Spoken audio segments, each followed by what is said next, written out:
Hai, saya Tandu Zahar. Selamat datang dan jangan lupa subscribe. Aku mampir ke planet yang mata uangnya sedang sekarat dan pemimpinnya santai banget. Halo guys, perkenalkan namaku Tandu Zahar. Aku adalah seorang penjelajah antar galaksi. Aku mau cerita pengalamanku saat aku sedang menjelajah di galaksi Bima Sakti atau Milky Way. Aku mampir ke sebuah planet guys.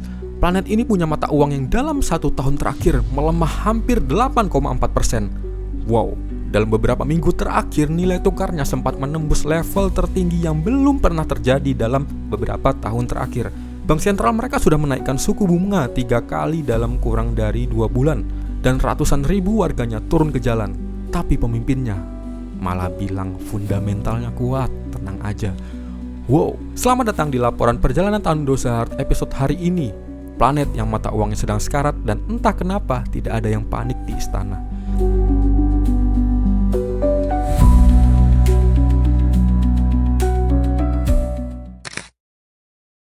Baiklah, aku perlu cerita dulu soal planet ini. Planet ini bukan planet miskin guys. Mereka punya sumber daya alam yang luar biasa. Penduduknya ratusan juta jiwa dan mayoritas masih muda-muda loh. Mereka pernah dijajah, mereka pernah bangkit ya. Mereka pernah berjaya kok. Tapi ada satu masalah yang selalu mengintai planet-planet seperti ini di galaksi. Tahu nggak apa? Sebuah paradoks yang oleh para ekonom galaksi disebut sebagai the research curse atau kutukan sumber daya. Planet yang kaya sumber daya alam justru sering gagal membangun ekonomi yang benar-benar kuat karena mereka mengandalkan ekspor bahan mentah, bukan produk olahan, bukan teknologi, bukan inovasi ya. Mengandalkan ekspor bahan mentah pokoknya. Dan ketika harga komoditas global goyah, mata uang mereka ya langsung ikut goyah pastinya. Persis seperti yang terjadi sekarang. Tapi bukan cuma itu. Ada 3 kekuatan besar dari luar planet yang sedang memukul mata uang mereka secara bersamaan nih. Dan ini yang bikin aku genuinely ngeri banget guys sebagai pengamat antar galaksi. Pertama, planet adik kuasa yang punya mata uang paling kuat di galaksi sedang melakukan kebijakan suku bunga tinggi. Artinya apa? Modal investasi dari seluruh galaksi berbondong-bondong pergi ke sana, meninggalkan planet-planet berkembang seperti ini. Para ekonom galaksi menyebutnya capital flight atau pelarian modal, dan itu melemahkan mata uang lokal secara masif. Kedua, ada perang di sektor lain galaksi yang mengganggu pasokan energi. Harga bahan bakar galaksi melonjak dan planet ini adalah importir bahan bakar. Artinya ya mereka harus belanja lebih banyak dalam mata uang galaksi yang makin mahal tentunya. Ketiga, dan ini yang paling menarik dari sudut pandangku, kepercayaan investor terhadap planet ini sedang dalam posisi paling rapuh dalam beberapa tahun terakhir. Ini bukan karena ekonomi makronya buruk guys, tapi karena mereka tidak tahu apa yang akan dilakukan pemerintahnya selanjutnya. Ketidakpastian kebijakan itu musuh paling mematikan dari mata uang manapun di alam semesta. Sebelumnya kalian harus tahu guys, aku bukan sembarang alien yang asal berkomentar loh. Aku selalu mengkonsultasikan pengamatanku dengan para ahli ekonomi galaksi, para akademisi dan analis yang sudah mempelajari ribuan planet selama berabad-abad. Dan mereka bilang hal yang sama. Ini ahli pertama, seorang analis dari Federasi Keuangan Antar Bintang mengatakan, ketika modal asing keluar secara masif dari suatu planet dan bank sentralnya terpaksa terus menaikkan suku bunga untuk membendungnya, itu bukan pertanda sehat, itu pertanda ada sesuatu yang lebih dalam yang sedang bermasalah. Bukan di luar, tapi di dalam. Dalam konteks planet yang kita bicarakan nih, bank sentral mereka sudah menaikkan suku bunga 3 kali dalam 2 bulan. 3 kali guys, 3 kali dalam 2 bulan.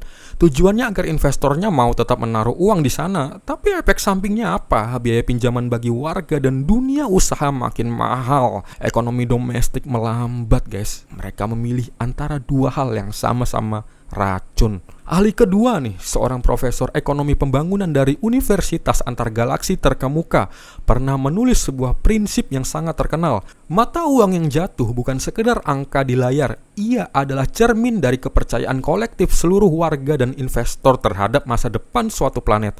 Ketika cermin itu retak, butuh waktu jauh lebih lama untuk memperbaikinya daripada waktu yang dibutuhkan untuk meretakkannya. Dan ini relevan banget sama planet ini guys, karena planet yang aku kunjungi ini mengalami sesuatu yang oleh para analis galaksi disebut confidence deficit atau defisit kepercayaan. Bukan hanya soal angka ekonominya, tapi soal bagaimana pemerintahnya berkomunikasi, soal program-program besar yang diumumkan dengan penuh percaya diri, tapi pelaksanaannya bermasalah di lapangan, soal kebijakan yang berubah-ubah dalam jangka waktu yang sangat pendek. Ahli ketiga, seorang pakar hukum ekonomi antar galaksi, mengingatkan satu prinsip mendasar yang berlaku di semua planet beradab. Ada yang namanya prinsip transparansi fiskal, sebuah norma universal yang menyatakan pemerintah suatu planet berkewajiban mengelola keuangan publik secara terbuka, akuntabel, dan berkelanjutan. Defisit yang ditutup-tutupi dan utang yang tidak dikomunikasikan kepada publik adalah bentuk pengkhianatan terhadap generasi mendatang. Di planet ini ada sebuah program besar, guys. Program pemberian makanan gratis untuk semua warga yang niatnya tuh mulia sebenarnya. Tapi anggarannya menggelembung, korupsinya merajalela, dan akhirnya dipotong puluhan triliun unit mata uang lokal karena dompet planet ini tidak sanggup lagi menanggungnya. Program yang seharusnya memperkuat kepercayaan publik justru menjadi simbol betapa rentannya pengelolaan fiskal planet ini. Dan disinilah bagian yang paling menarik perhatianku, guys. Bagian yang membuat saya, seorang Tando Zahard yang sudah mengunjungi lebih dari 200 planet di galaksi ini, benar-benar tertegun. Di saat bank sentralnya menaikkan suku bunga darurat 3 kali berturut-turut, di saat warganya turun ke jalan ribuan orang, ada sesuatu yang tidak berubah, retorikanya. Setiap kali ada pertanyaan soal kondisi mata uang, jawabannya selalu sama. Fundamentalnya kuat, ini tekanan eksternal, bukan internal. Kami sedang mengelola situasi. Tenang, percaya kami. Aku punya catatan dari ratusan planet yang pernah aku kunjungi, dan ada sebuah pola yang konsisten, hampir tanpa pengecualian. Di setiap planet yang akhirnya mengalami krisis besar, pola itu adalah ini. Pemimpinnya tidak berbohong, mereka tidak menipu. Apa maksudnya? Mereka percaya bahwa fundamentalnya kuat. Mereka percaya bahwa situasinya akan pulih sendiri. Mereka percaya bahwa alarm-alarm kecil itu tidak perlu direspon terlalu serius. Dan itulah yang paling berbahaya, guys. Pemimpinnya nih tipenya bukan yang sadar bahwa kapalnya tenggelam, tapi pura-pura tidak tahu. Tapi pemimpinnya nih benar-benar yakin kapal tidak tenggelam, padahal airnya itu sudah masuk sampai ke dek. Paham nggak? Ada sebuah teori dalam ekonomi galaksi yang disebut Minsky Moment, dinamai dari seorang ekonom genius dari salah satu planet maju di kuadran barat galaksi. Teorinya sederhana tapi mematikan. Stabilitas menciptakan ketidakstabilan. Ketika semuanya terlihat baik-baik saja dalam jangka panjang, maka pengambil resiko menjadi semakin berani. Utang menumpuk, investasi spekulatif merajalela, dan ketika gelembung itu akhirnya pecah. Ia pecah bukan pelan-pelan, ia pecah sekaligus, mendadak dan brutal. Dan aku melihat benih-benih dari Minsky Moment di planet ini. Bukan karena ekonominya buruk secara absolut, tapi karena jarak antara apa yang diklaim pemerintah dan apa yang dirasakan warganya semakin hari semakin lebar. Mata uangnya melemah dirasakan langsung loh oleh warga di pasar. Harga barang impor naik, bahan baku industri mahal, ongkos hidup menekan. Tapi di istananya masih ada keyakinan penuh bahwa ini hanya fase sementara. Dan ini yang bikin aku pengen ketawa, guys. Tapi sekaligus sedih. Karena di galaksi yang sudah aku jelajahi selama berabad-abad, fase sementara itu bisa berlangsung sangat-sangat lama. Cukup lama untuk merusak generasi. Aku tuh suka banget sama planet ini. Asli, warganya tuh hangat, budayanya kaya, alamnya luar biasa. Mereka pernah mengalami hal-hal yang sangat berat dalam sejarahnya, dan mereka berhasil bertahan loh. Tapi justru karena itu, aku gak mau pura-pura bahwa semua baik-baik saja. Karena di setiap planet yang pernah aku kunjungi, yang menghancurkan mereka bukan musuh dari luar, tapi keputusan-keputusan kecil yang terus-menerus ditunda dari dalam. Mata uang yang terus melemah bukan cuma soal angka, itu tuh sinyal bahwa ada sesuatu yang perlu diperbaiki, sinyal bahwa kepercayaan sedang diuji, sinyal bahwa warga sedang bertanya-tanya, apakah pemerintah ini benar-benar mengurus kami?